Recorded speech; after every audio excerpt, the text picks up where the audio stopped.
Grabe yung atake nito. As in talaga, sobrang grabe ang atake nito, babes ko. Kung maganda sa paningin nyo to, sa video dito, sa video ko, ayan na. Ito yung appearance niya, be. Ayan. Okay, kanya ang appearance niya. Pag suot-suot, mas maganda.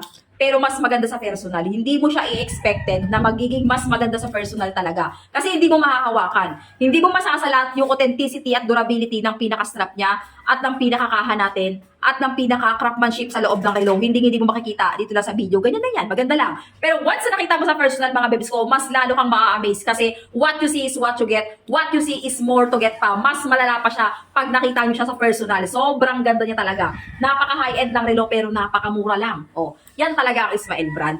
May box na lagayan at may kasama na siyang warranty card. Highly recommended to, promise. Legit po na waterproof. Itataya ko pangalan ko dito. Waterproof na waterproof, pang matagalan po talaga yan. Dual time digital and analog at unisex yan. Certified ang battery. Naka-engrave yung mismong name here, the Ismael. Andiyan, naka-engrave. With the serial number, of course, meron din.